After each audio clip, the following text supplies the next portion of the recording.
Last night, he authorized the deployment of 300 National Guard members in Chicago, against the wishes of Illinois Governor J.B. Pritzker. The move comes amid clashes between immigration officials and protesters over ICE raids in and around the city. But while President Trump pushes the limits of his presidential authority in Chicago, a federal judge in Oregon temporarily blocked his call of 200 National Guard troops to Portland. The Trump administration has already appealed this decision. All of this as the government shutdown enters its 5th day today, with no clear signs of a quick resolution. The Wall Street Journal reports that while the president projects confidence that he's winning the standoff, behind the scenes, his team is increasingly concerned that the issue at the center of the debate will create political vulnerabilities for Republicans. It continues, advisors are worried that the GOP will take the blame for allowing health care subsidies to expire, raising costs for millions of Americans ahead of next year's midterm elections, according to administration officials. Trump and congressional Republicans are already bearing the brunt of the blame, according to early polling. A Washington Post poll this week found that 47% believe that Trump and Republicans in Congress are responsible for the shutdown, while 30% believe that Democrats are to blame. 23% weren't sure. Democrats oppose anything that strips access to affordable health care. And House Minority Leader Hakeem Jeffries told our colleague Ali Velshi that Democrats will continue to fight. Republicans thought that we would back down as a result of their deepfake videos, threats, project cancellations, and lies. But Democrats aren't going to bend. Democrats are not going to break, because we're standing up for the health care of working-class Americans, middle-class Americans, and everyday Americans. Joining us now, Sam Stein, managing editor of The Bulwark and an MSNBC contributor, and Politico Magazine's senior writer and former federal prosecutor, Ankush Kardori. Thank you so much for joining us, guys. So we know 300 National Guard troops have been deployed to Illinois, but meanwhile in Portland, a district judge has blocked the National Guard deployment. I want to pull up the Chicago for statement. just a little bit, Sam, because we found out about these 300 National Guardsmen from the governor's social post on X, right? Yeah. Saying that the president of the United States had sent him a letter saying that he was nationalizing the National Guard.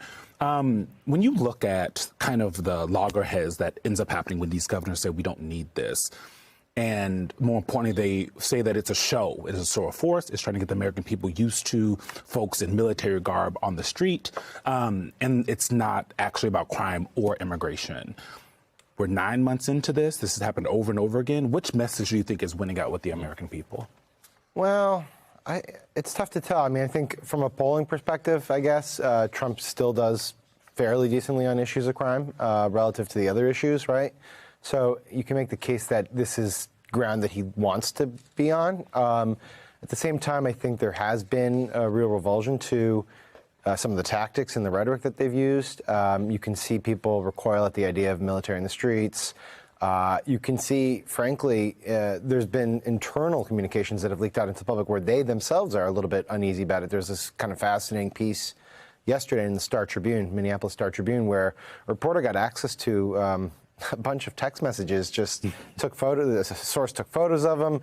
And in these text messages, there's a back and forth between senior officials where they're like, you know, we need cover if we're going to send in the 82nd Airborne to Portland. This is, you know, a little iffy. And it gave you a real window into this internal tension. So clearly they see it as divisive, which it is.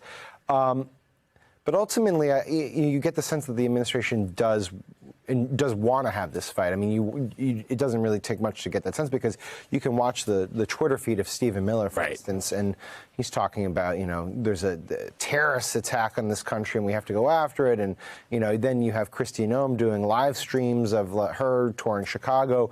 It's almost as if this is a public broadcast of their actions for the public to consume. So I think they enjoy this issue, even though it's quite terrifying for a lot of people. You know, this is what's so I was going to say sick, but I think that's maybe a bit extreme. What's disturbing about this, it's one thing to say we're going in there to do something about crime. Right. It's another to do something that's akin to an invasion, which is what we saw in Chicago, which we talked about yesterday. Yeah. Black Hawk helicopters with federal law enforcement rappelling out of helicopters, raiding an apartment building, pulling people out, some of them naked in the streets. Is that about crime, or is that about sending an intimidating and threatening message, not just to the people of Chicago, but to the country? Well, I think it's about sending a message. A lot of this, let's just look at the D.C. portion, because we have that as an example. When they brought in all their the forces, a lot of them weren't doing anything with respect to crime, but what they were doing was immigration enforcement. Yeah. And a lot of the immigration enforcement actions that this administration takes is essentially to send a message. They want to have more or less a policy of self-deportation. They want people to feel so uncomfortable, so under attack, that they actually self-deport. And so this is a sort of policy perspective. On the flip side of this, or not the flip side, in relation to this, the rhetoric they've adopted and the actions they've taken are incredibly divisive. I mean, they're treating the country as if it's in a civil war. When the president says a war within, when the top advisor says there's terrorist organizations within the country, and when they send Black Hawk helicopters, it is as if they are picking a fight with a portion of the country. Well, and even the language that Stephen Miller used to respond to the Oregon judge's ruling, he called it a legal insurrection. Yeah. I mean, you were seeing everything being framed in the term, in terms of The most hyperbolic war terms, yeah. Exactly. I mean, he's incapable of using anything over-the-top hyperbolic language. Is it a problem legally for them if when these states sue the federal government, you can just look at Stephen Miller's tweets and he's hyperbolic and he's saying stuff that's not true. Is that helpful in court for these states that are trying to protect the... It is not. And in fact, they've run into a little bit of trouble recently just on this question because of Trump's posts have been coming into these legal proceedings, and the government's been sort of trying to, like, at times run away from them, at times embrace them and say that these are actually our orders, and the judge is saying, what are you talking about? These are true social posts. So it is not helpful to them on balance, setting aside the politics. I mean, the legalities of it, particularly if they're sort of uncontrolled statements like the ones that Miller makes, and particularly Trump, right, because it's the president. Right. Anything he says is going to get sort of an extraordinary sort of amount of attention by the courts. Sam? Yes? How long is this shutdown going to last? That's called a hard pivot. Yeah, what was the relation here? You tell me. I don't know. What is I guess the shutdowns end when some side realizes it's not in their interest to do this. But does it? Because you Yes. pointed out, I mean, look at the polling. The polling is already in favor of... I was going to say, so for a while I was basically convinced that eventually Democrats would realize it's not in their interest. But the polling is pretty striking, honestly, and a little bit surprising. I wonder if it changes, but it's very clear at this point that the public is blaming the Republicans for this. Maybe they just assume that Republicans don't like government, so they shut it down. Also, if you talk to Democrats, they feel a little bit more bullish about it now.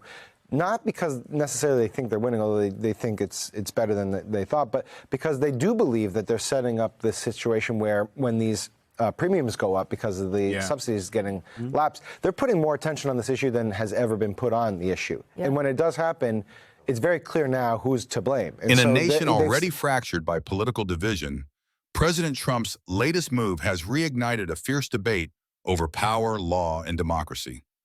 Late last night, the president authorized the deployment of 300 National Guard troops to Chicago, a decision made against the wishes of Illinois Governor J.B. Pritzker. The move comes amid escalating clashes between immigration officials and protesters as tensions around ICE raids boil over in major cities. But it's not just Chicago. In Portland, a federal judge, notably appointed by Trump himself, has temporarily blocked a similar deployment of 200 troops, warning that the United States is a nation of constitutional law, not martial law. That line alone has become a rallying cry as Americans question where the boundary lies between enforcing order and overstepping constitutional limits. Meanwhile, Washington remains paralyzed. The government shutdown has stretched into its 5th day, with no resolution in sight. Early polls show nearly half of Americans blame Trump and congressional Republicans for the stalemate, a sign that the political cost of confrontation may be higher than expected. Behind closed doors, Republican strategists worry that prolonged chaos could damage the party's credibility, especially as healthcare subsidies expire and millions face rising costs before the midterms. Still within the administration, there's a sense of defiance. Advisors frame this as a battle for control, a war against what they call failing blue cities. Critics, however, see something far more dangerous, a deliberate attempt to normalize military presence on American streets. Reports from Chicago describe scenes that feel less like law enforcement and more like occupation. Helicopters hovering, raids unfolding, citizens dragged out under the glare of floodlights. The optics are unmistakable. What was once political theater has become a test of democratic restraint. As the president frames his opponents as enemies and his supporters cheer a show of strength, one question lingers. Is this about protecting the nation or reshaping it through fear?